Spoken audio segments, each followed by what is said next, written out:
Bismillahirrahmanirrahim. Assalamualaikum warahmatullahi wabarakatuh.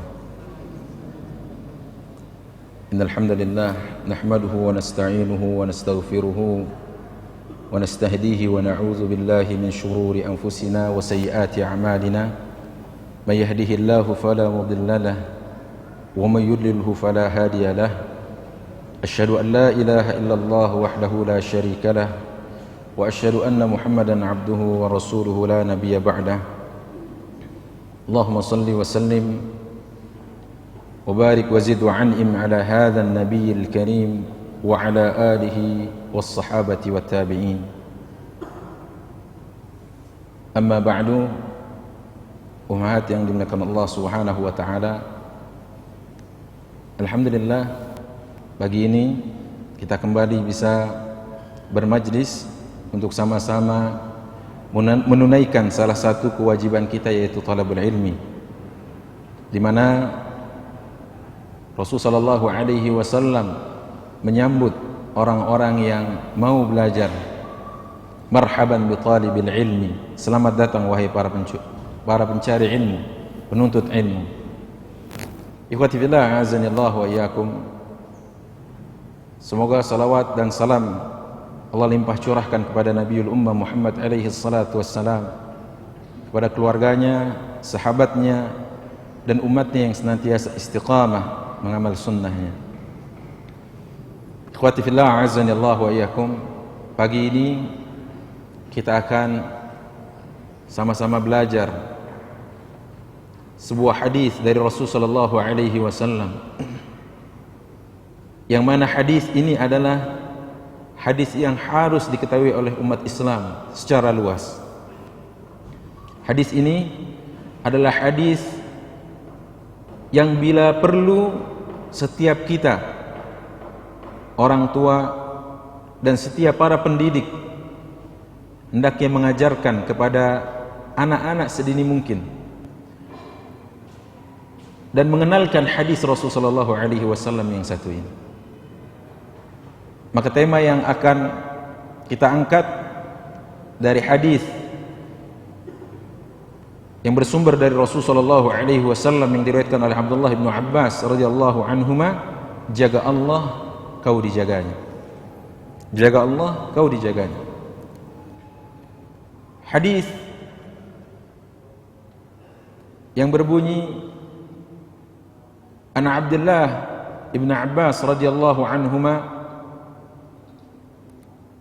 قال كنت خلف النبي صلى الله عليه وسلم فقال يا غلام إني أعلمك كلمات احفظ الله يحفظك احفظ الله تجده تجاهك إذا سألت فاسأل الله وإذا استعنت فاستعن بالله واعلم أن الأمة لو اجتمعت على أن ينفعوك بشيء لم ينفعوك بشيء إلا بشيء قد كتبه الله لك وإن اجتمعوا على أن يضروك بشيء لم يضروك إلا بشيء قد كتبه الله عليك رفعت الأقلام وجفت الصحف رواه الترمذي وقال حديث حسن صحيح. وفي رواية غير الترمذي احفظ الله تجده أمامك تعرف إلى الله في الرخاء يعرفك في الشدة واعلم أن ما أخطأك لم يكن ليصيبك وما أصابك لم يكن ليخطئك واعلم أن النصر مع الصبر وأن الفرج مع الكرب وأن مع العسر يسرا. Dari Abdullah bin Abbas, semoga Allah meridhai keduanya, beliau berkata, aku pernah bersama Rasul sallallahu alaihi wasallam dalam sebuah tunggangan. Maka beliau berkata, "Nak, aku akan mengajarkan kepadamu beberapa hal. Jagalah Allah, maka Allah akan menjagamu.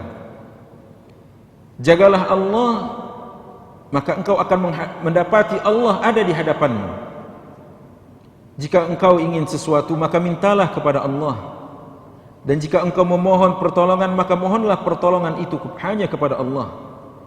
Dan ketahuilah bahwa seluruh makhluk di muka bumi ini, seandainya pun mereka bersatu untuk memberikan manfaat kebaikan kepadamu, maka mereka tidak mampu melakukannya kecuali dengan sesuatu yang Allah telah tuliskan takdirnya bagimu.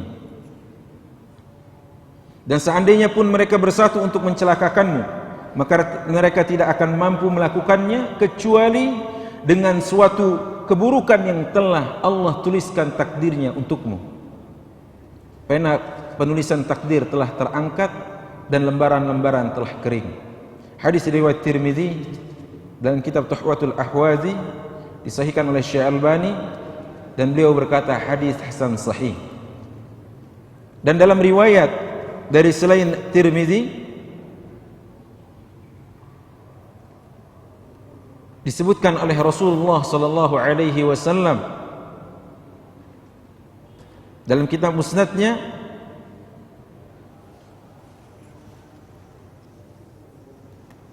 jagalah Allah, maka engkau akan mendapati Allah di hadapanmu. Jagalah Allah dan kenalilah Allah di saat kamu dalam keadaan lapang dan senang, supaya Allah mengenalmu di saat dalam keadaan engkau sempit atau susah. Dan ketahuilah bahwa segala sesuatu yang telah Allah tetapkan tidak akan menimpamu, maka semua itu pasti tidak akan menimpamu. Dan segala sesuatu yang telah Allah tetapkan akan menimpamu, maka semua itu pasti akan menimpamu. Dan ketahuilah, sesungguhnya pertolongan Allah itu selalu menyertai kesabaran, dan jalan keluar dari kesulitan selalu menyertai kesulitan, dan kemudahan selalu menyertai kesusahan. Ikhwati fillah, azanillahu wa iyyakum. Hadis ini memiliki kandungan dan bobot yang sangat luar biasa sekali. Hadis ini memiliki nilai yang sangat dahsyat sekali. Imam Abdurrahman Ibn al-Jauzi mengatakan, ketika aku merenungkan dan menghayati makna hadis ini, aku tercengang, terpesona, dan nyaris kehilangan akal. Duhai alangkah ruginya bila mana seseorang ada yang tidak mengetahui hadis ini dan kurang memahami maknanya. Al-Imam Ibn Rajab Al-Hambali berkata, hadis ini mengandung nasihat-nasihat yang sangat agung dan kaidah-kaidah yang umum yang menyeluruh dalam masalah-masalah yang penting dalam agama ini. Ikhwati fillah, azanillahu wa iyyakum. Ini hanya sebagian komentar dari para imam terkait dengan hadis ini. Dan kalau kita mencoba untuk mempelajari isi dan kandungan hadis ini, maka ada beberapa kandungan di dalamnya. Kandungan yang pertama adalah tentang bagaimana perhatian Nabi alaihi salatu wassalam. Perhatian Nabi, ihtimamuhu sallallahu alaihi wasallam, perhatian Nabi yang begitu kuat sekali. Maka perhatian Nabi sallallahu alaihi wasallam terhadap generasi ini untuk mencetak generasi unggulan, untuk mencetak generasi-generasi teladan, untuk mencetak generasi dan menghadirkan generasi yang brilian, maka Rasulullah sallallahu alaihi wasallam memiliki perhatian yang sangat kuat. Terlihat dari bagaimana Rasulullah sallallahu alaihi wasallam menasihati sahabatnya. Bahkan di banyak kesempatan Rasulullah memanfaatkan kebersamaan para sahabat dengan sendiri-sendiri, tidak dalam keadaan keramaian. Seperti hadis kita yang satu ini, bagaimana Abdullah bin Abbas radhiyallahu anhuma wa ardahuma itu adalah orang yang berkesempatan dan orang yang memiliki keberuntungan mendapatkan pesan khusus dari Rasulullah alaihi salatu wassalam. Banyak kesempatan para sahabat radhiyallahu alaihim ajmain yang itu adalah dimanfaatkan oleh Rasulullah untuk memberikan nasihat di tengah keramaian atau di tengah kesendirian mereka bersama Rasulullah. Contohnya nasihat kepada Abu Bakar Siddiq, idhuma fil ghar, tatkala mereka berdua di dalam gua, idh yaqulu li sahibihi la tahzan innallaha ma'ana, tatkala Rasulullah mengatakan, tidaklah engkau perlu bersedih wahai Abu Bakar, karena Allah bersama kita. Ma dhannukum, bagaimana menurutmu wahai Abu Bakar, bisnaini Allahu sadisuma, bagaimana menurutmu wahai Abu Bakar dengan dua orang yang Allah lah yang menjadi ketiganya, dengan dua orang yang Allah lah pihak ketiganya. Masya Allah. Dan banyak kali kesempatan para sahabat seperti Abdullah bin Umar pernah dinasihati Rasulullah SAW untuk tidak mengikuti jejak seseorang yang dahulu pernah bangun malam, kemudian saat itu Rasulullah memberitahukan kepada Abdullah bin Umar untuk tidak meniru orang ini karena sekarang perbuatan baiknya untuk bangun malam ditinggalkannya. Ya Abdullah, la takun misla fulan kana yakumul lail fatarakahu. Wahai Abdullah, jangan seperti fulan, dahulu ia sering bangun malam, tapi sekarang ia tinggalkan. Ikhwati fillah, azanillah wa iyyakum. Maka lihat bagaimana nasihat Rasulullah ini adalah poin pertama yang kita bisa ambil darinya, faidah yang besar bahwa setiap kita tidak boleh menyia-nyiakan kesempatan untuk membagi kebaikan kepada pihak lain. Ikhwati fillah, azanillah wa iyyakum. Coba bagaimana sesungguhnya kalau semua kita mengambil ibrah dari Rasulullah ini. Tatkala kita mungkin bersama sahabat kita di sebuah kendaraan, kita bisa melakukan dakwah ke sana. Tatkala kita bersamanya di dalam perjalanan, kita bisa memainkan peranan kita di sana. Sehingga apa? Dakwah tidak hanya dilakukan di masjid-masjid, di majelis-majelis, tidak. Tetapi mengajak orang kepada jalan Allah bisa dilakukan di banyak kesempatan. Ikhwatal iman, a'azanillah wa iyyakum, ini poin yang pertama. Yang selanjutnya, faidah dari kandungan hadis yang kedua, dalam hadis yang agung ini, bagaimana Rasulullah SAW mengatakan bahwa di sana terdapat penjagaan dari Allah Ta'ala. Penjagaan. Apa maksudnya? Ya, penjagaan yang bersifat menyeluruh dari Allah Subhanahu wa Ta'ala. Dan kita perlu tahu bahwa al-jaza' min jinsil amal, bahwa balasan itu memang kerap kali disesuaikan dengan tingkat amalan yang kita persembahkan. Ikhwati fillah, azanillahu wa iyyakum, penjagaan dari Allah Subhanahu wa Ta'ala ya kepada seorang hamba, maka ini yang disebut dengan besarnya amalan yang kita lakukan kepada Allah Subhanahu wa Ta'ala. Maka sebesar itu penjagaan Allah kepada kita juga akan kita dapat dari Allah Subhanahu wa Ta'ala. Maka wajar kalau seandainya ini kita lebih sebut dengan hukum kausalitas. Allah mengatakan fadhkuruni adzkurkum. Sebesar dan sebanyak mungkin kita mengingat Allah, sebesar dan sebanyak mungkin kita mengingat Allah, maka sebesar dan sebanyak itu pula bahkan Allah akan mengingat kita. Fadhkuruni adzkurkum. Dalam ayat yang lain Allah mengatakan di surat Muhammad ayat ke-7, ya ayyuhalladzina amanu in tansurullaha yansurkum. Hai orang-orang yang beriman, jika kalian menolong agama Allah, Allah tolong kalian. Ya Allah, lihat bagaimana ternyata hukum sebab akibat Allah turunkan kepada kita di muka bumi ini. Makanya kalau kita baca sirah nabawiyah, kalau Rasulullah mau berdoa meminta kemenangan dan hanya dengan berdoa itu cukup sebuah keadaan berubah, niscaya Rasulullah tidak perlu capek-capek keluar dari Makkah menuju Madinah. Dan jika ternyata hanya dengan doa itu cukup merubah sebuah keadaan tanpa adanya action, tanpa adanya al-akhdhu bil asbab, dan memang doa termasuk salah satu al-akhdhu bil asbab, tapi dengan disempurnakannya dengan ikhtiar, maka Rasulullah SAW mengajarkan kepada kita, lihat bagaimana mengerahkan pasukan, melatih, mempersenjatai mereka dengan senjata ala kadarnya saat itu. Maka sesungguhnya kita tahu bahwa Rasulullah sedang mengajarkan kepada kita hukum kausalitas. Ikhwati fillah, azanillah wa iyyakum. Maka sejauh kita mengingat Allah, sejauh itu Allah akan mengingat kita. Sebesar kita mengingat Allah, maka sebesar itu Allah akan mengingat kita, dan bahkan lebih besar dari ingatan kita kepada Allah Subhanahu wa taala. Yang selanjutnya, penjagaan hamba terhadap batasan-batasan syariat Allah.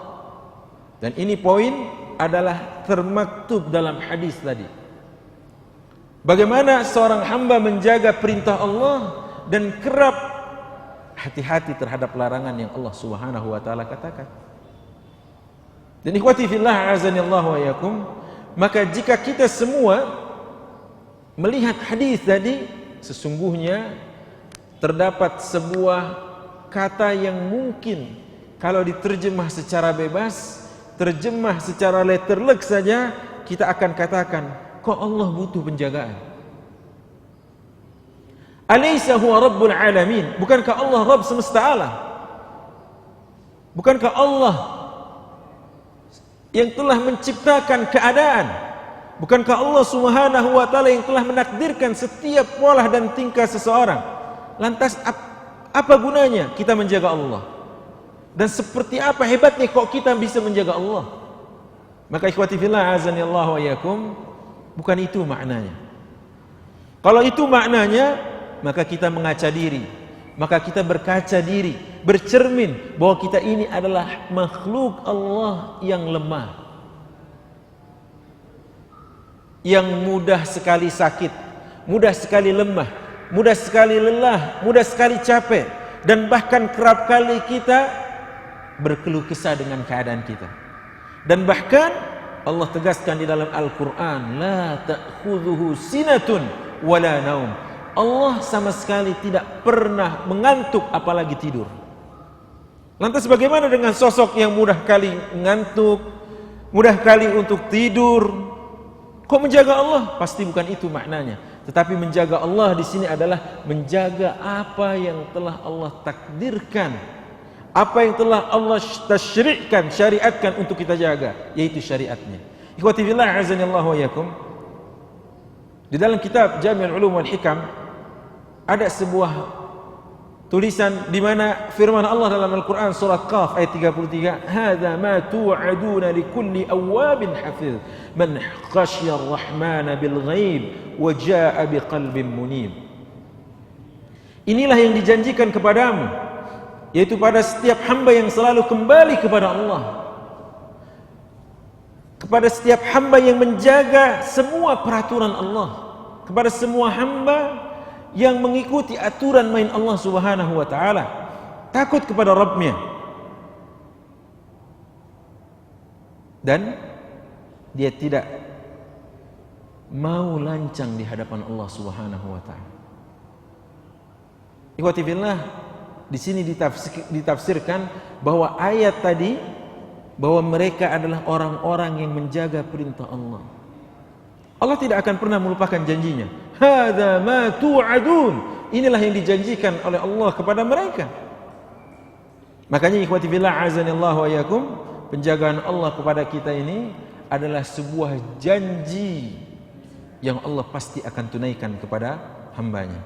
Ikhwatul iman azanillahu wa iyyakum, maka penjagaan hamba kepada Allah Subhanahu wa taala atau penjagaan hamba ini harus meliputi kepada dua hal, ya. Yang pertama adalah al-imtithal bil awamir wal ijtinab lin nawahi. Mencoba untuk komitmen dengan perintah Allah dan mencoba untuk komitmen dengan tidak menerjang larangan Allah. Adapun penjagaan Allah kepada hambanya, maka itu meliputi dua hal, yaitu Allah menjaga dari sisi duniawi dan Allah menjaga dari sisi ukhrawi dan dini. Penjagaan Allah kepada hambanya itu meliputi dua hal. Penjagaan Allah kepada seorang hamba dengan menjaga batasan-batasan dan hak-hak Allah tadi dijaga dalam dua hal. Yang pertama, perkara-perkara yang bersifat duniawi, aset kita, keluarga kita, rumah kita, mobil kita, toko dan jenis usaha yang kita usahakan, maka Allah jaga semua itu. Subhanallah, ini Allah jaga. Dan dikatakan oleh Imam Ibn Rajab dalam kitabnya bahwa sesungguhnya penjagaan itu bersifat duniawi dari Allah Subhanahu wa taala, dan ini menyeluruh. Subhanallah.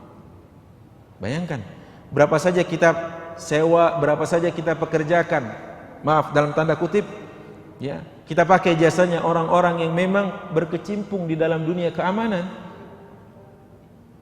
Tapi kerap kali juga banyak dan tidak sedikit kita dengar dari mereka yang kecolongan. Kenapa? Karena mereka manusia. Berapa banyak dari manusia yang katanya terlatih, memiliki kepiawaian dalam menganalisa sebuah kejadian, bahkan boleh jadi dia punya pengalaman untuk melihat dan menerka pola tingkah seseorang jika itu membahayakan bagi orang yang mempekerjakannya. Tapi kala itu juga banyak yang Allah tidak jaga.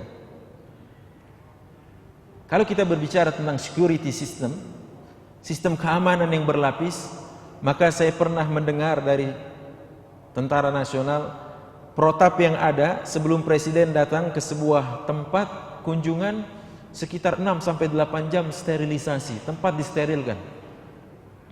Bila mana ada orang yang mau membuat rekayasa buruk dengan menaruh apalah barang-barang atau adanya tempat yang ia gunakan untuk membidik presiden, itu katanya 6-8 jam disterilkan sebuah tempat. Itu Indonesia. Masya Allah, bagaimana dengan negeri yang hari ini dalam tanda kutip dikenal dengan negeri adidaya, superpower, yang pertahanannya berlapis, yang mana mungkin diasumsikan oleh dunia dalam tanda kutip bahwa mereka negeri yang memiliki pasukan terkuat, mungkin. Tapi bagaimana sejarah mencatat presidennya dalam sebuah kesempatan ditembak oleh seorang penembak gelap. Lihat, kalau memang masih manusia yang menjaga, masih banyak kelemahan. Tapi kalau Allah Subhanahu wa taala sudah yang menjaganya, lihat bagaimana sudah kuatnya rekayasa yang dimainkan oleh pihak kufar Quraisy kepada Rasul sallallahu alaihi wasallam, ingin membunuh 11 orang algojo sudah mengepung rumah Rasulullah. Apa yang dilakukan oleh Allah adalah sesuatu yang tidak pernah terfikir oleh orang hari ini. Semua orang ini tertidur dan Rasulullah keluar dengan sangat amannya. Lihat, Masya Allah, kalau Allah yang jaganya. Tapi kalau masih manusia yang jaga, masih banyak kita dapati kelemahan di sana. Makanya kalau ada ungkapan mohon maaf, hanya ada seseorang menyandarkan hidupnya ya kepada kemampuan manusia, saya katakan dia salah dalam menyandarkan hidupnya. Apalagi kalau dia menyandarkan hidup ini kepada seseorang yang justru orang itu lebih banyak butuh perlindungan, maka Allah itu sebuah kesalahan. Ikhwati fillah azanillahu wa iyakum. Yang kedua, Allah jaga daripada ketergelinciran kita dalam beragama, dan Allah jaga kondisi kita nanti di akhirat. Bila mana ada orang yang menjaga ketentuan Allah di dunia ini, jaga Allah, kau dijaganya. Kita jaga Allah, kita akan dijaganya. Kita jaga Allah, kita akan dapati bahwa penjagaan Allah itu utuh kepada kita. Kita takut anak kita belajar di luar negeri dengan segala macam pergaulan yang ada, bagaimana bebasnya di sana, kehidupan yang saman liven, kehidupan yang serumah tanpa ikatan. Ngeri kita akan keadaan kondisi di sana, ngeri kita akan akidah yang mungkin tergadaikan. Tapi kalau kita menjaga Allah dengan kuat, insya Allah Allah akan menjaga dimanapun tempat itu bagi anak kita. Konsepnya adalah tembak penjagaan itu ke langit, maka yang di langit nanti akan menembak penjagaannya kepada kita yang di bumi. Kita lakukan ya dalam tanda kutip semacam tektok. Kita tembak ke langit, artinya kita betul-betul komitmen kepada Allah. Kemudian untuk kita harapkan penjagaan dari Allah kepada orang-orang yang di bumi yang kita sayang. Ikhwati fillah azanillahu wa iyyakum. Yang selanjutnya adalah kalau kita berbicara tentang contoh-contoh para ulama dahulu terhadap penjagaan dari Allah, ya, kepada orang-orang yang dikasihinya, kepada orang-orang yang dicintainya, ada penjagaan dari Allah. Penjagaan ini adalah penjagaan yang bersifat dahsyat sekali. Penjagaan yang Allah Subhanahu wa taala lakukan kepada orang ini, dan mungkin sekali lagi buat kita hari ini kita harus banyak mengaca diri agar mereka menjadi panutan kita dalam hal penjagaan diri kepada Allah Subhanahu wa taala, yang akhirnya berbuah kepada penjagaan Allah kepada diri kita masing-masing. Yaitu ada beberapa peristiwa di mana nantinya kita mungkin akan mengucap tasbih atau mengucap kalimat thayyibah terkait dengan penjagaan Allah kepada kita. Lihat yang satu ini. Allah jaga kita dalam segi fisik kita yang mungkin di waktu tua sudah mulai rentah, tapi karena di waktu mudanya kita tidak pakai dan gunakan untuk hal yang maksiat yang mengundang murka Allah, maka Allah jaga sampai usia tua. Salah seorang salaf pernah melakukan sebuah lompatan yang itu mungkin tidak pernah bisa dilakukan oleh orang yang sudah sangat berumur. Tapi ia mampu melakukan lompatan sehingga ada temannya yang menegurnya. Apa kata kawannya? Bagaimana mungkin kau bisa melompat seperti ini dengan usiamu yang sudah tidak muda lagi? Maka dia berkata, seluruh anggota tubuhku ini aku jaga sejak kecil. Ya Allah, aku jaga dari maksiat, aku jaga dari hal-hal yang mengundang murka Allah, sehingga Allah jaga diriku di usia tua. Allahu Akbar. Maka kalau dalam bahasa saya pernah mengistilahkan bahwa yang berkomitmen dengan ajaran Islamnya, dia akan menjadi orang yang paling sehat lahir dan batinnya. Betapa tidak? Kalau dia berakidah yang salimah, yang sahihah, maka ia akan sehat batinnya. Dia akan sehat pemikirannya dari ketergelinciran, menyembah benda-benda, patung-patung, berkeyakinan dengan keyakinan yang kotor. Dia akan sehat dan selamat. Sebagaimana juga kalau dia berkomitmen untuk menjaga ajaran Islam ini dengan tidak menzalimi dirinya. Satu, dia tidak melakukan perbuatan zina, maka insya Allah dia menjadi orang yang sehat.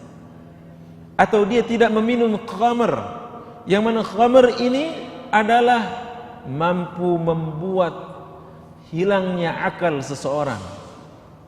Dan bahkan dunia medis hari ini mengatakan khamr itu akan merusak jaringan organ dalam tubuh kita. Ya Allah, lihat, muslim sejati bila mana dia berkomitmen dengan perintah Allah, maka dia menjadi orang yang paling sehat karena Allah jaga.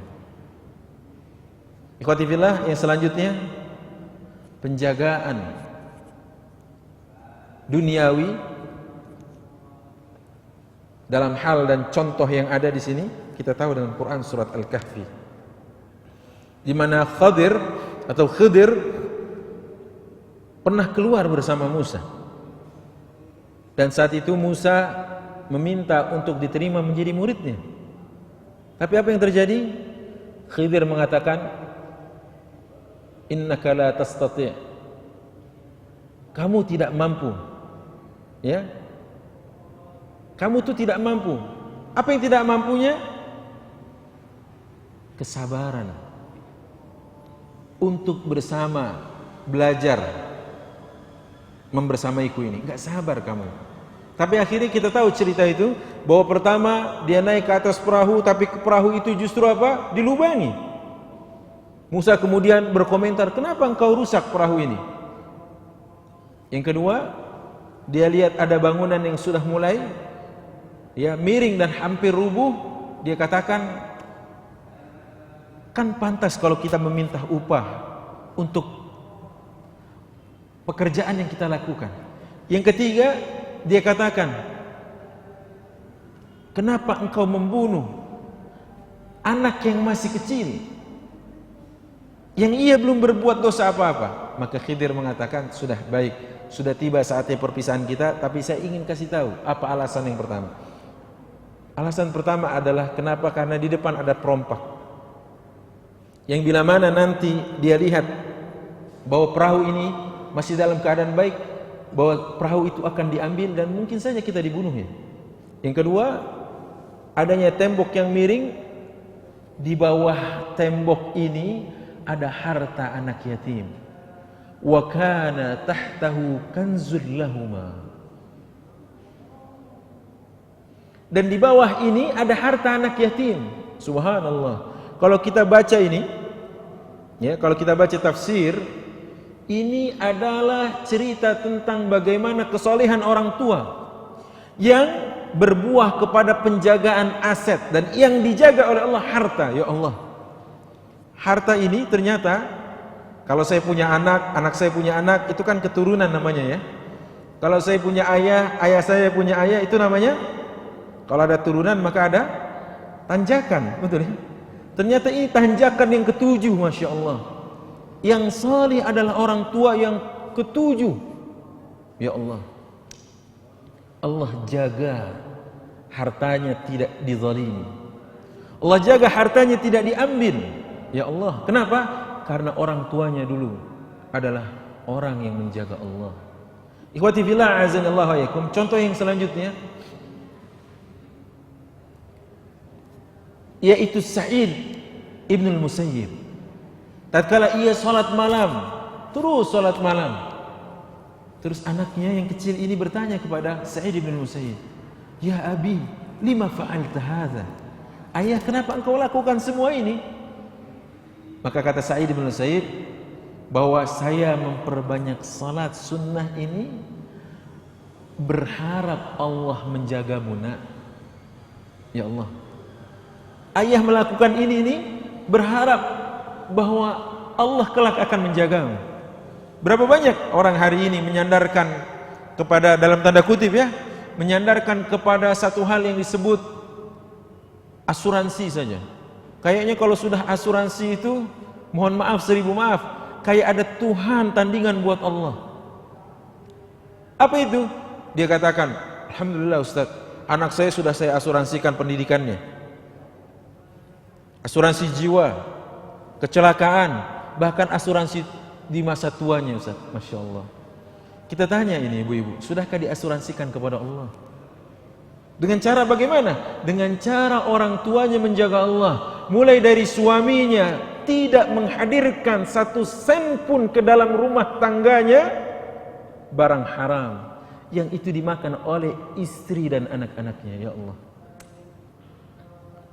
ini adalah penjagaan kita agar Allah akan menjaga kita kelak. Ini yang kadang-kadang kita lupa, dan ini yang lebih memiliki nilai ketimbang hanya menjaga tadi dalam segi dan dalam sifatnya duniawi saja. Jaga Allah, kau dijaganya. Ikhwati fillah, azanillahu wa iyyakum. Ketahuilah kita adalah kelompok dan generasi yang hari ini sangat butuh pengamalan itu.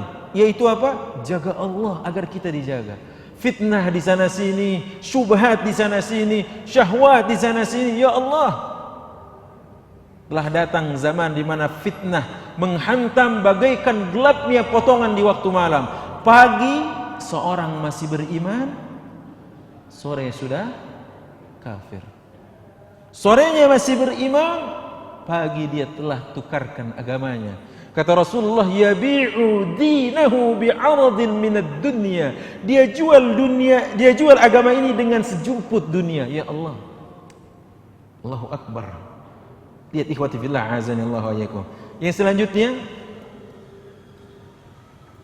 sebuah asar disebutkan oleh Umar bin Abdul Aziz, tidak ada seorang mukmin pun yang meninggal kecuali Allah menjaga keturunan dan anak cucunya. Pastinya penjagaan Allah sesuai dengan kadar keimanan mendiang ayahnya. Pastinya penjagaan Allah sesuai dengan kadar keimanan ibunya yang telah lebih dulu meninggal. Masya Allah. Artinya sejauh kita masih hidup, kita menjaga Allah dengan sungguh-sungguh, Allah akan jaga anak keturunan kita. Bahkan penjagaan Allah terus, entah sampai lapisan yang keberapa. Kalau di negara kita masih adanya aturan bahwa mantan presiden, mantan pejabat itu masih dijaga. Iya, tapi entah sampai berapa keturunannya, wallahu a'lam bishawab. Tapi kita yang beriman kepada Allah, Allah akan jaga terus anak keturunan kita, ya Allah. Ya, bila mana syaratnya tadi, kita pandai-pandai menjaga Allah. Ikhwati fillah, azanallahu yakum. Yang selanjutnya, poin yang kita bisa ambil dari faidah dalam penjagaan Allah ya kepada kita dari sisi akhirat, keyakinan kita berapa banyak hari ini ayahnya mungkin pemuka agama, tapi ternyata anaknya justru adalah orang-orang yang menghancurkan agama. Kita lihat hari ini, Masya Allah, ayahnya ditokohkan, tapi mungkin menantunya justru orang-orang yang dianggap kerdil oleh masyarakat. Kenapa? Karena mungkin boleh jadi tidak menjaga din Allah. Dan iman ini bukan sesuatu yang bisa diwarisi, bukan. Tapi iman ini harus diusahakan. Bagaimana pengusahaannya? Pengusahaannya adalah dijaga. Mengusahakannya adalah dijaga. Jaga iman ini. Maka ikhwati fillah, Ibnu Abbas radhiyallahu anhu wa wardahuma mengatakan, wa'lamu annallaha yahulu bainal mar'i wa qalbih. Ketahuilah bahwa sesungguhnya Allah menghalangi, membatasi antara manusia dan hatinya. Beliau berkata, Allah menghalangi orang beriman dalam perbuatan maksiat yang akan menjerumuskannya ke dalam neraka. Imannya menjaga dirinya untuk tidak bermaksiat. Dan ini jaminan Allah, wa'lamu annallaha yahulu bainal mar'i wa qalbih. Ikhwati fillah, yang selanjutnya juga lihat bagaimana kisah Yusuf alaihi salam. Apa kata Allah? Kadzalika linasrifa anhu su' wal fahsya' innahu min ibadina al-mukhlasin. Karena keikhlasan Nabiullah Yusuf menjaga tauhid, menjaga akidahnya, menjaga imannya, Allah selamatkan dia dari mara bahaya. Allah selamatkan dia dari fitnah wanita. Allah selamatkan dia dari fitnah lawan jenis. Allah selamatkan imannya, Allah selamatkan akidahnya. Kenapa? Karena dia menjaga Allah. Tatkala Imra'atul Aziz, wanita cantik jelita ini, ya Allah, dan kaya raya ini menawarkan kepada Yusuf, qalat hayta lak, Yusuf, ini semua untukmu. Qala ma'azallah, Yusuf katakan, saya takut kepada Allah. Lihat, dia jaga Allah. Subhanallah, Allah selamatkan dia dari makar buruk orang-orang yang ingin keburukan kepada Yusuf. Ikhwati fillah, azanillahu wa yakum.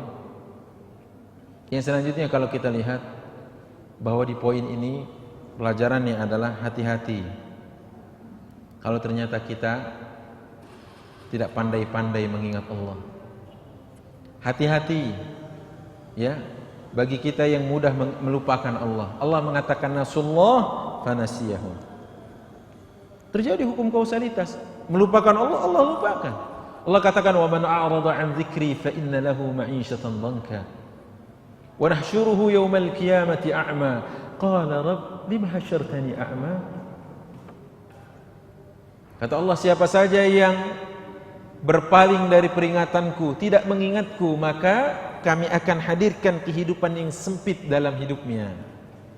Setelah itu apa? Kami kumpulkan kelak mereka-mereka yang tidak pernah mengingatku dalam keadaan buta. Lantas mereka naik banding kepada Allah. Rabb lima hasyartani a'ma wa qad kuntu basira. Ya Allah, dulu mata kami dapat melihat. Mata kami ini indah ya Allah. Mampu melihat dari kejauhan. Tidak ada keluhan di mata kami. Tapi kenapa sekarang kau kumpulkan kami dalam keadaan buta ya Rabb? Kata Allah, qala kadzalika atatka ayatuna fanasitaha wa kadzalika al-yawma tunsa. Ya begitulah dulu kalian melupakan ayat-ayat kami, maka kalian pun hari ini dilupakan.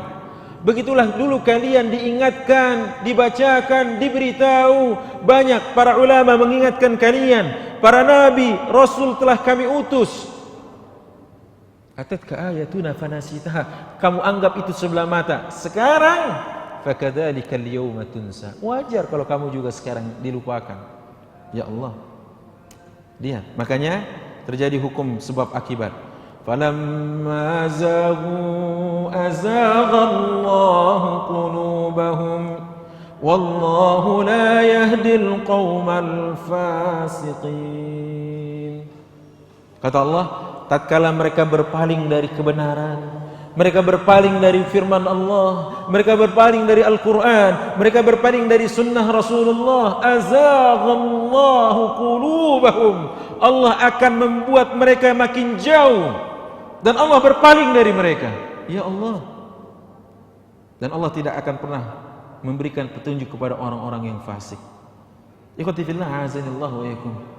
Tidakkah kita belajar dari hadis ini bahwa kalau kita kecil kita tidak mengingat Allah, Allah juga tidak mengingat kita. Apalah lagi besar kalau kita tidak mengingat Allah. Maka jadikan momentum saat ini adalah momentum untuk mengingat Allah. Ikhwati billah, azanillahu wa yakum. Yang selanjutnya, apa makna kamu akan mendapati Allah di hadapanmu? Allah akan menjadi backingmu, ya Allah. Allah akan menjadi backing kita. Innallaha ma'al ladzina taqaw wal ladzina hum muhsinun.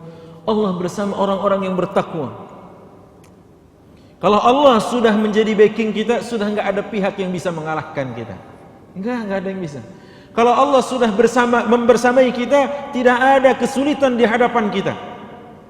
Kalau Allah sudah yang mengatakan, aku bersama kalian, maka tidak pernah akan kita rasakan kesepian. Ya Allah. Lihat ini. Allah bersama orang-orang yang bertakwa dan Allah bersama orang-orang yang berbuat baik.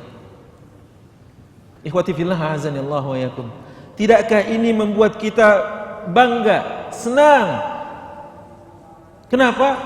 Karena hasbunallah wa ni'mal wakil. Cukuplah Allah yang menjadi backing kita. Hasan Al-Basri mengatakan, man i'tamada 'alan nasi malla. Siapapun orangnya yang bersandar kepada manusia, satu waktu dia akan jenuh. Betul loh. Coba aja kita bersandar kepada seseorang, satu waktu jenuh. Man i'tamada 'ala malihi qalla.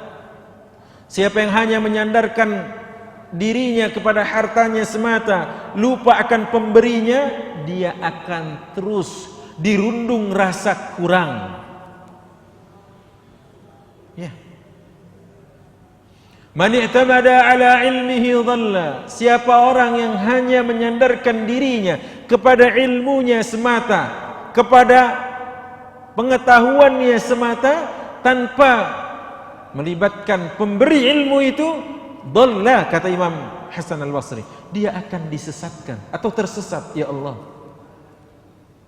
Berapa banyak hari ini orang mengatasnamakan dirinya cendekia, tapi dia tidak meminta hidayah ilmu ini dari Allah, disesatkan oleh Allah.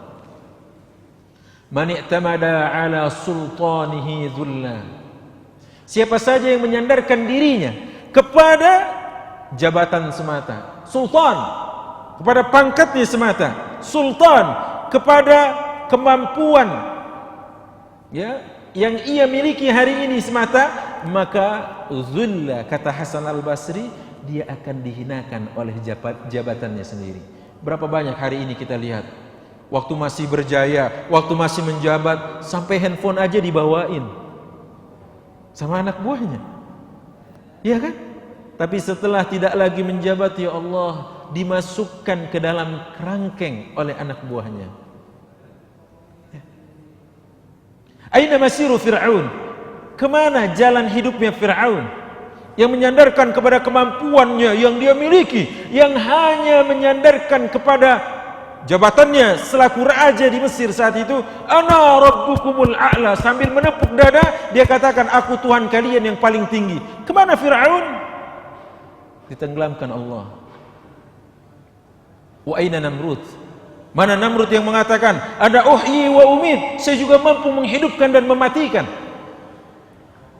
Hanya lalat kecil yang masuk ke dalam hidungnya berbulan-bulan gak keluar, mati dia. Insya Allah. Lihat bagaimana Qarun yang menyandarkan hidupnya kepada hartanya tenggelam. Masya Allah. Lihat ikhwati fillah, a'azanillahu wa iyyakum. Siapa orang yang mau bersandar, teorinya, logika sederhananya, bersandarlah kepada sosok yang kuat. Sebab kalau sandaran kita tidak kuat, sandaran itu jatuh dan akan tertimpa badan kita. Kalau kita bersandar kepada yang maha kuat, maka tidak ada kekuatan manapun yang mengalahkan kekuatan yang satu ini. Ikhwati fillah, azanillahu yakum. Yang selanjutnya, Qatadah mengatakan, Al-Imam Qatadah, barang siapa yang bertakwa kepada Allah, maka Allah akan selalu bersamanya. Dan barang siapa yang dibersamai oleh Allah, Allah bersamanya, maka bersamanya ada kelompok yang takkan pernah terkalahkan. Penjaga yang tidak pernah tidur dan pemberi petunjuk yang tidak pernah menyesatkan. Ya Allah. Berapa banyak kita bertanya, jalan Sriwijaya di mana ya? Oh, lurus aja belok kanan. Salah. Oh, jalan ini di mana ya? Lurus. Tapi kalau Allah yang menunjukkan jalannya, may yahdihillah fala mudhillalah wa may yudlil fala hadiyalah. Siapa yang sudah diberi petunjuk oleh Allah, tidak ada satupun sosok yang mampu menyesatkannya. Ikhwati fillah, azanillahu wa iyyakum. Lihat. Nah, maka faidah yang selanjutnya dari hadis yang kita bahas ini adalah bagaimana sesungguhnya tatkala kita sadar betul, ya, kita ini adalah makhluk yang butuh Allah. Mintalah. Mau minta kemana? Minta ke Allah. Idza sa'alta fas'alillah. Kalau minta, minta ke Allah. Wa idza sta'anta fasta'in billah. Minta bantuan, minta ke Allah. Allah yang maha kaya. Allah tidak pernah kekurangan sedikit pun.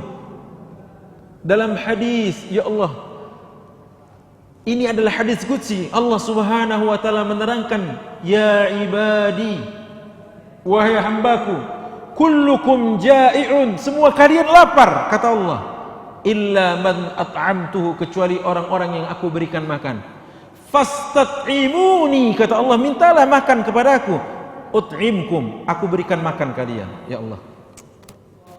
Ya ibadi kullukum 'ar, wahai hambaku semua kalian, semua kalian telanjang, kata Allah, tidak berpakaian. Illa man kasautuhu, kecuali mereka yang aku berikan pakaian.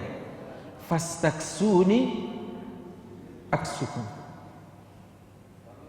maka mintalah baju, mintalah penutup, mintalah hijab kepada aku berikan. Ya ibadi kullukum dhalun, wahai hambaku semua kalian tersesat. Illa man hadaituhu fastahduni ahdikum, maka mintalah petunjuk kepada aku, kata Allah, maka pasti aku berikan petunjuk kalian. Ya Allah, kenapa kok sekarang ada orang minta petunjuk kepada alam, minta petunjuk kepada manusia? Salah. Minta petunjuk kepada Rabbul Alamin, kepada Allah. Ihdinas siratal mustaqim. Allahumma hdina lima tuhibbuhu wa tardah. Ya Allah, berikan hidayah kepada kami terhadap sesuatu hal yang engkau ridhai dan engkau cintai, ya Allah. Ikhwati fillah, azani Allah alaikum. Mintalah, kalau minta ke Allah. Bahkan dalam sebuah riwayat ditegaskan, minta ganti sendal jepit yang putus talinya saja, mintanya ke Allah. Jangan karena kita orang kaya terus anak kita bilang, ayah, bunda, abi, umi, kapan dong beliin sepeda? buat abang sekolah nanti sore. Masya Allah, kita tidak mengajarkan akidah kepada anak kita. Ajarkan caranya bagaimana, walaupun mungkin uang itu sudah ada di tangan kita. Karena bisa jadi karena satu dan lain hal dia keluar dari tangan kita dan kita gagal merealisasikan janji kita kepada anak kita.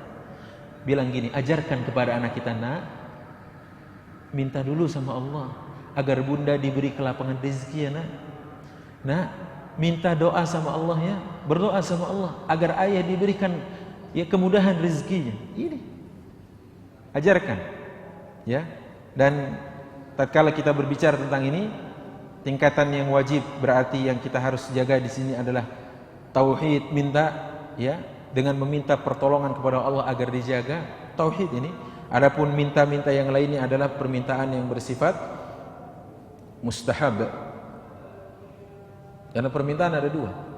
Dan permintaan ini permintaan yang sekali lagi permintaan yang memang kita ini butuh Allah Subhanahu wa taala. Dalam hal-hal yang menjadi dominasi Allah. Walaupun para ulama mengatakan kalau minta kepada manusia yang bisa dikerjakan oleh manusia boleh enggak? Ya, meminta tolong. Tapi permintaan yang intinya adalah takatsuran, orang meminta tapi permintaan ini untuk memperkaya diri seperti peminta-minta, maka para ulama mengatakan hukumnya haram. Kenapa? Sang peminta-minta kelak datang pada hari kiamat, di wajahnya tidak ada daging sedikit pun. Ya Allah, seram sekali. Maka minta sama Allah Subhanahu wa taala. Ikhwati fillah, azanillahu yakum. Poin selanjutnya yang kita bisa bahas pada kesempatan kajian hari ini adalah bagaimana sesungguhnya kita diajarkan oleh Rasulullah dalam hadis ini, segala sesuatu yang ada di alam jagat raya ini sudah atas takdir Allah Subhanahu wa taala. Segala hal yang ada di alam jagat raya ini, bahkan tumbangnya, bahkan gugurnya satu daun yang sudah mulai menguning dan tua, itu pun sudah bagian dari suratan takdir Allah. Ya, kita harus percaya takdir, karena ini merupakan rukun iman. Dan uniknya kalau kita melihat hadis Jibril, hadis yang dimana Jibril datang kepada Rasulullah minta diajarkan tentang hal-hal mendasar dalam agama ini, Rasul katakan tentang iman, al-iman an tu'mina billahi wa malaikatihi wa kutubihi wa rusulihi wal yawmil akhir. Iman yaitu engkau percaya kepada Allah, malaikatnya, kitabnya, rasulnya dan hari akhir. Yang menarik di redaksi hadis ini, wa an tu'mina bil qadari khairihi wa syarrihi. Rasulullah tidak mengulang kata wa an tu'mina untuk menyebutkan wa an tu'mina bil malaikah, wa an tu'mina bil kutub, wa an tu'mina bir rusul. Enggak, Allah tidak menyebutkan itu. Allah tidak menyebutkan itu. Tetapi Rasulullah menyebutkan justru di akhir, wa an tu'mina bil qadari khairihi wa syarrihi. Kau beriman kepada Allah, kau beriman kepada Rasul, kau beriman kepada malaikat, kitab dan hari akhir, dan engkau beriman kepada takdir baik maupun buruk. Diajarkan kita oleh Rasulullah tentang bagaimana mengimani takdir. Seorang mukmin hidupnya adalah paling aman. Mukmin memiliki rasa aman. Alladzina amanu wa lam yalbisu imanahum bizulmin ulaika lahumul amn wa hum muhtadun. Alladzina amanu wa lam yalbisu imanahum bizulmin ulaika lahumul amn wa hum muhtadun. Orang yang beriman tidak mencampurkan keimanan dengan kesyirikan, maka baginya keamanan dari Allah. Aman hidupnya. Iman aman. Kalau sudah iman, aman, hidup ini punya imun. Ya. Dengan iman kita aman, sudah aman, ada imunitas. Imun. Enggak gampang. Maka Allah katakan, "Qul lan yusibana illa ma kataballahu lana huwa maulana wa 'ala Allahi falyatawakkalul mu'minun." Katakanlah sekali-kali tidak ada satu perkara menimpa kalian kecuali Allah telah takdirkan, kecuali Allah telah tuliskan. Dialah Allah pelindung kami, dan hanya kepada Allah orang-orang beriman bertawakal. Masya Allah. Ikhwati fillah azanillahu wa iyyakum. Lihat, aman. Orang beriman kalau seperti ini adanya aman, hatinya tenang, lapang. Kenapa? Karena tidak ada sebuah kejadian melainkan pasti dengan izin Allah. Enggak pernah ada percaya tatoyur. Apa itu? Tatoyur itu merasa rugi. Kayaknya hidup ini apes terus, enggak ada di Islam kayak gitu. Tatkala keburukan menimpanya, dia katakan qaddarallahu ma syaa fa'al. Ya, atau dia katakan alhamdulillah ala kulli hal. Tapi tatkala kebaikan dia terima, alhamdulillah alladzi bi ni'matihi tatimmus shalihat. Mukmin semuanya baik karena dia percaya takdir. Apanya yang baik? Seluruh urusannya baik. In asabathu sarra syakar fakana khairun lahu. Kata Rasulullah, kalau ada hal baik menimpa dirinya, ia dapati kebaikan, maka ia bersyukur kepada Allah dan syukurnya baik untuk dirinya. Wa in asabathu darra, kalau keburukan menimpa dirinya, musibah datang kepadanya, sabar. Dia sabar. Fakana khairun lahu, sabarnya baik untuk dirinya. Ikhwati fillah azanillahu wa iyyakum. Maka barang siapa yang mengenal Allah di waktu lapang, Allah mengenal dia di waktu sempit. Ya Allah. Tapi sayangnya masih banyak umat Islam yang membaliknya. Mengingat Allah di waktu sempit agar diberikan kelapangan. Waktu lapang lupa sama Allah. Enggak pernah ke masjid. Giliran sudah di PHK datang ke masjid. Giliran proyek mentok datang ke masjid. Giliran rumah tangga pecah, berantakan datang ke masjid. Aina antum? Di mana dulu kalian? Aina kuntum? Di mana kalian dulu? Saat jaya, saat berkuasa, saat lapang, saat kaya. Aina antum? Di mana dulu kalian? Begitu susah, sempit, di PHK, hilang pekerjaan, cerai, rumah tangga berantakan, proyek gagal, baru datang ke Allah. Memang si Allah tidak pernah menutup pintunya, memang, tapi rasanya kita kurang beradab dan beretika kepada Ar-Rahman. Fabi ayyi ala'i rabbikuma tukadziban. Nikmat mana lagi sih yang kita dustai, ya Allah? Nikmat mana lagi? Hari ini diberikan pekerjaan, syukuri itu, karena Allah pemberinya. Hari ini diberikan keluarga, syukuri itu, Allah yang menghadirkan kepadanya. Ya Allah. Berapa banyak hari ini orang yang masih dalam harapan, siapakah pendamping hidupnya? Syukuri. Hari ini dengan apa yang kita miliki, syukuri. Jangan justru baru tatkala dihantam musibah kita mengingat Allah. Kurang beretika dan kurang beradab kita dengan Allah. Ikhwati fillah azanillahu wa iyyakum. Yang selanjutnya, kalau kita lihat kisah Nabiullah Yunus, falaula an kana minal musabbihin lalabitha fi batnihi ila yaumi yub'atsun. Yunus yang ditelan oleh ikan besar, kalau saat itu ia tidak mengingat Allah, Allah katakan ia akan tetap di dalam perut ikan itu sampai hari kiamat. Masya Allah. Ternyata mengingat Allah adalah jalan keluar dari kesulitan. Mengingat Allah adalah kemudahan dari sebuah belenggu yang membelenggu kita. Mengingat Allah adalah pertolongan di saat kita semua butuh pertolongan. Ikhwati fillah, azanillahu wa iyyakum. Maka belajarlah dari Yunus bin Matta yang bertasbih kepada Allah. Subhanaka la ilaha illa anta inni kuntu minaz zalimin.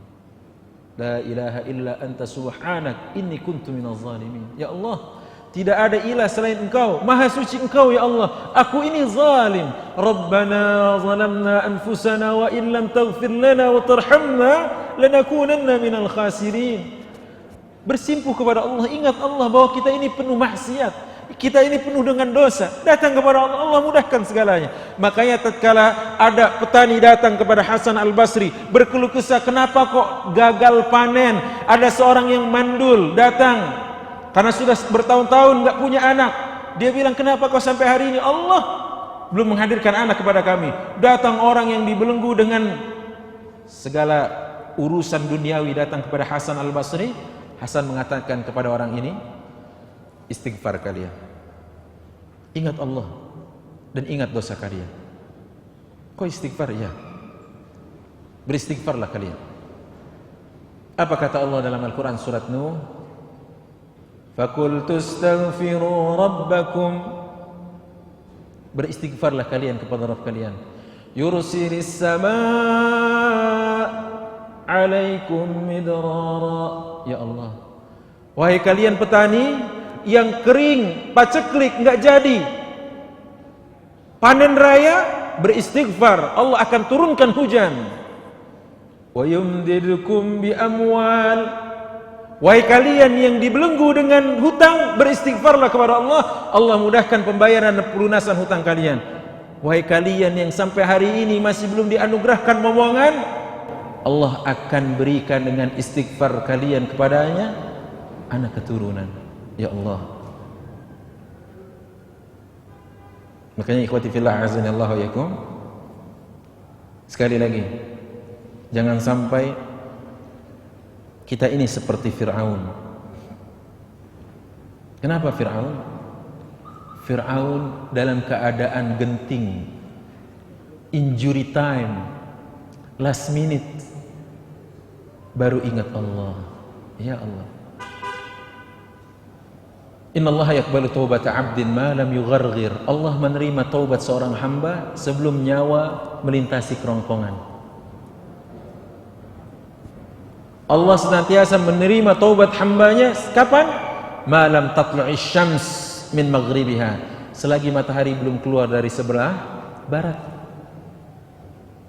Makanya ikhwati fillah azanillahu wa iyyakum, mumpung hayat masih dikandung badan, ingat Allah dan kembali. Fafirru ilallah, kembali kepada Allah. Kenapa? Karena jangan sampai setelah Allah mencabut nyawa kita dan sudah sampai di kerongkongan, kita seperti Fir'aun. Fir'aun ingat Allah, ingat dia Allah, dan dia mengatakan, amantu annahu la ilaha illalladzi amanat bihi banu Israel. Aku beriman kepada sosok, kepada zat yang diimani oleh Bani Israel, dan aku berserah diri kepadanya. Apa kata Allah?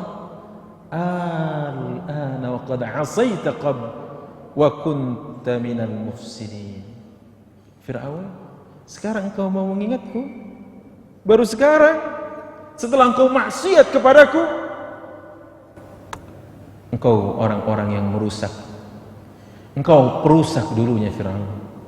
Makanya ikhwati fillah, terakhir dalam kajian ini, jangan sampai kita seperti Fir'aun yang justru mengingat Allah tatkala nyawa sudah melintas tenggorokan. Saat itu Allah tidak terima taubat kita. Kita tidak pernah tahu apa yang terjadi hari esok, dan kita tidak pernah tahu di bumi mana kita akan meninggal dunia. Maka mudah-mudahan berbuatlah yang baik dari saat ini juga tanpa harus menunda, dan lakukanlah perubahan tanpa menunggu waktu petang. Hadanallahu wa iyyakum ajma'in. Subhanakallahumma wa bihamdika asyhadu an la ilaha illa anta astaghfiruka wa atubu ilaik. Assalamualaikum warahmatullahi wabarakatuh. Baik, kalau ada yang mau didiskusikan atau ditanyakan, kami berikan kesempatan di beberapa menit ke depan. Wallahu a'lam.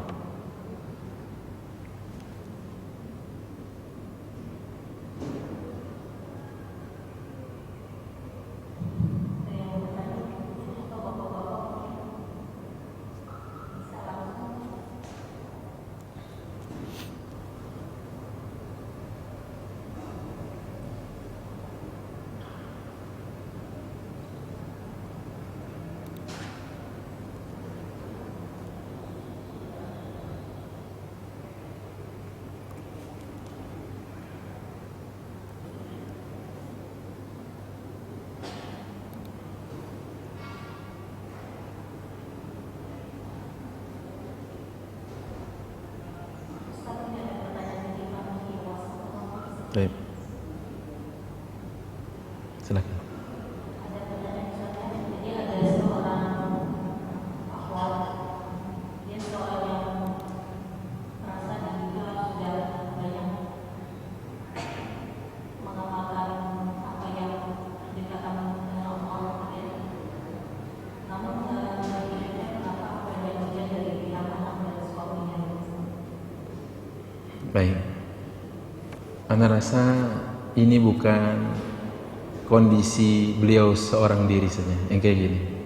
Banyak para akhwat yang sudah mengaji, ya, yang sudah belajar din, tapi kok ujian rasanya tidak pernah mau berpisah dengannya. Banyak. Kenapa? Karena memang di situ mungkin Allah ingin membagi sayangnya kepadanya. Kok begitu, Ustaz? Iya. Karena orang yang beriman tidak akan pernah ditinggalkan oleh Allah tanpa kasih sayang. Dan kasih sayang Allah bisa berupa ujian agar naik kualitas imannya. Allah katakan dalam Al-Quran surah Al-Ankabut, ahasiban nas ayyutraku ayyakulu amanna. Di ayat awal surat Al-Ankabut, ahasiban nas an yutraku ayyakulu amanna wahum la yuftanun. Apakah manusia mengira setelah berucap iman kemudian mereka ditinggalkan? Tidak. Pasti akan datang ujian. Ustaz, ujiannya ini suami saya, ya Allah. Insya Allah suaminya tidak seburuk Fir'aun. Ya, Asia yang diberikan ujian oleh Allah, suaminya Fir'aun, dia tetap menaruh optimis di dalam ujian ini. Dalam Al-Quran surat At-Tahrim di ayat terakhir itu dia katakan apa?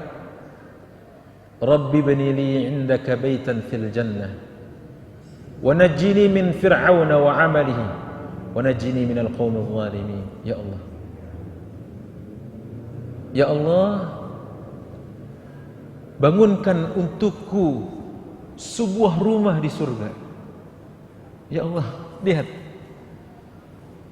Nah, kemudian dia juga di balik ujian ini dia menaruh optimis agar Allah mengeluarkan dia, agar Allah menyelamatkan dia dari kezaliman Fir'aun dan bala tentaranya. Dia berdoa. Walaupun semua kita harus menyadari bahwa ayat Allah ini enggak tertukar. La yukallifullahu nafsan illa wus'aha. Saya tidak bermaksud sesumbar, bukan. Kita semua diberikan ujian oleh Allah, pasti kuat memikulnya. Pasti. Hanya saja kita kadang satu dari dua hal ini. Apa itu? Yang pertama kurang sabar. Yang kedua, lambat menganalisa hikmah. Maksudnya gimana? Kalau bisa hikmah itu dianalisa di depan. Oh, jangan-jangan Allah begini nih ada rencana baik buat saya. Oh, jangan-jangan Allah begini ternyata ingin menaikkan iman saya. Ini analisa hikmah di depan. Memang umumnya hikmah itu datang belakangan, tapi dianalisa di depan. Nah, kita ini tidak dalam kondisi bisa menganalisa hikmah di depan. Sehingga apa? Baru setelah berlalu kejadian ini, terbebas dari ini, atau lulus bahasanya dari ujian ini, dia baru mengatakan, oh ternyata hikmahnya tuh ini ya. Masya Allah. Makanya bisa nggak kita menganalisa hikmah di depan? Yang mana dalam bahasa lainnya husnudzan billah. Husnudzan kepada Allah. Jangan pernah bersuudzon. Kok kenapa kayak gini? Husnudzon. Jangan-jangan sayanya yang dulu kurang cukup baik waktu masih dalam keadaan jahiliyah. Mungkin sekarang bagian dari ya Allah membersihkan karat-karat jahiliyah dari hati saya. Bisa jadi. Dulu yang pernah bermain-main dengan api, terbakarnya sekarang bisa jadi. Tapi Allah membakar dosanya dengan hal itu, bisa jadi. Makanya yang belum banyak dalam tanda kutip kesalahan terang-terangan, kesalahan yang sengaja yang dia lakukan, ya, dari kajian kita pagi ini mudah-mudahan mengambil hikmah. Kita mampu mengambil hikmah. Jangan terlampau menumpuk kesalahan yang boleh jadi kita tuai panennya di masa yang akan datang. Ya, bisa jadi. Dan tapi tetap ya berhusnuzan kepada Allah bahwa Allah sedang merencanakan kebaikan kepada kita. Wallahu a'lam bishawab. Kita pun tidak sebaik Asiyah kok ya. Suami kita, pasangan hidup kita tidak seburuk Fir'aun. Dan si akhwat tadi belum sebaik Asiyah. Makanya Allah sesuaikan nih. Suaminya enggak seburuk Fir'aun, si akhwatnya belum setaat Asiyah. Ya juga kadarnya segitu. Insyaallah pasti. Wa inna ma'al usri yusra. Insyaallah. Baik. Allahu a'lam bishawab.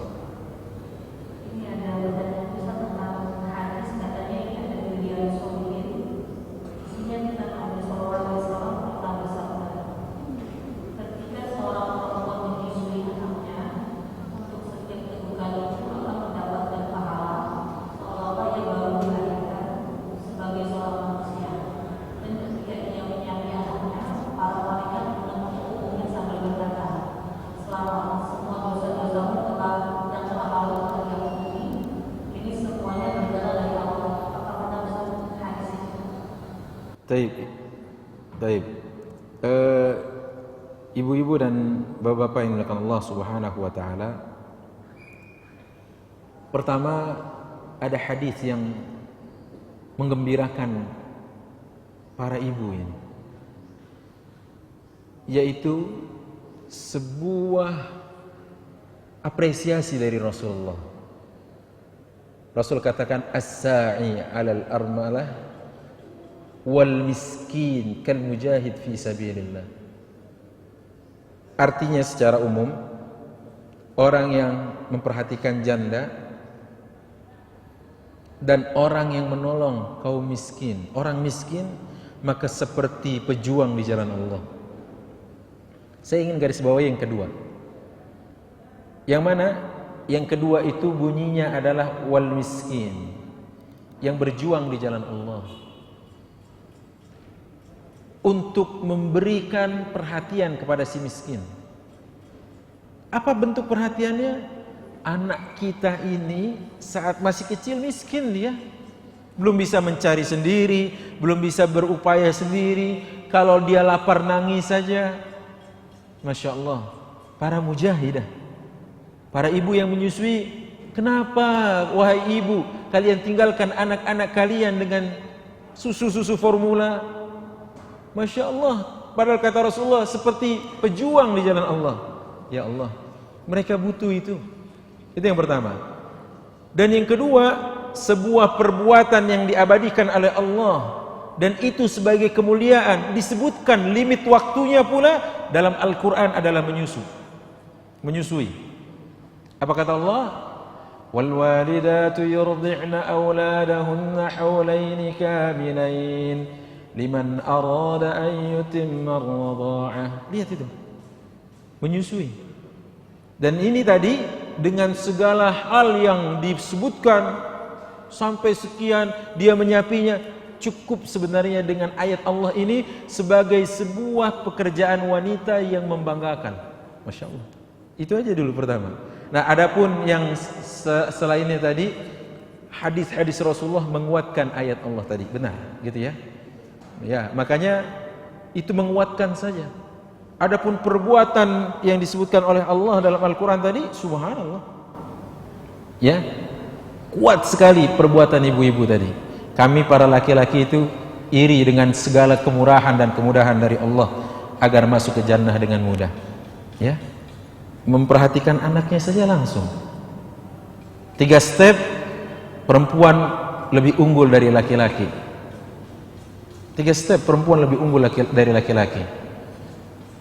Jika perempuan sholat 5 waktu, berpuasa Ramadan, taat suami, step yang keempat, ya, dia jaga kemaluannya, maka dikatakan masuk surga dari arah yang kalian pilih. Dan ini tadi adalah berita gembira untuk kaum ibu juga, ya. Wallahu a'lam bishawab. Ya. Baik, ada lagi?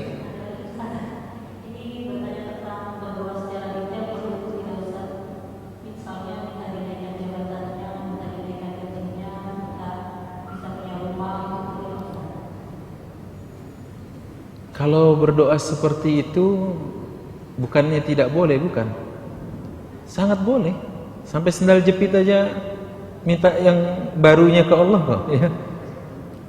Cuma ada cumanya. Kalau seperti hal jabatan diajarkan oleh Rasulullah untuk beristikharah. Suatu tempat yang kita pilih beristikharah. Apa kata Rasulullah dalam doanya? Allahumma inni astakhiruka bi'ilmik.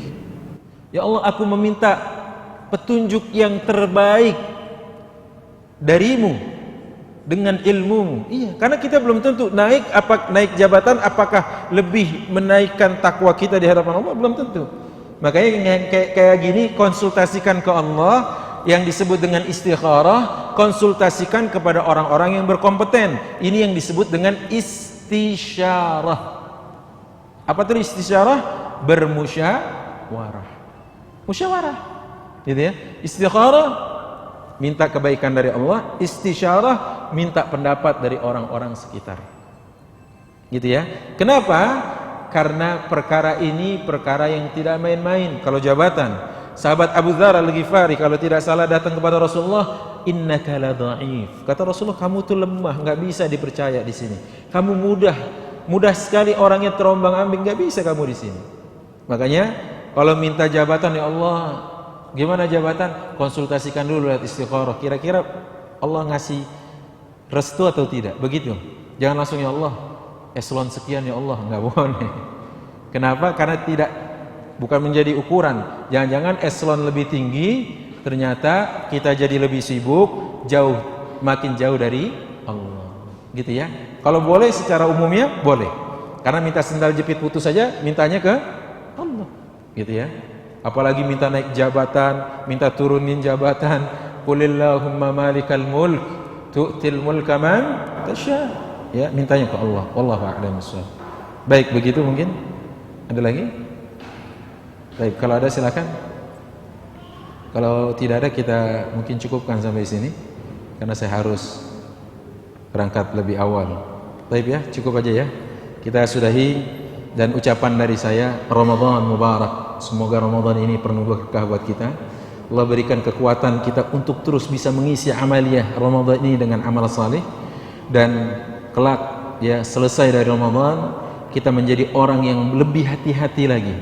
Dalam hal-hal yang halal saja di Ramadan kita hati-hati, bagaimana dengan hal-hal yang haram? Jaga Allah, kau dijaganya. Subhanakallahumma wa bihamdika asyhadu an la ilaha illa anta astaghfiruka wa atubu ilaik. Ila liqa fi amanillah. Assalamualaikum warahmatullahi wabarakatuh.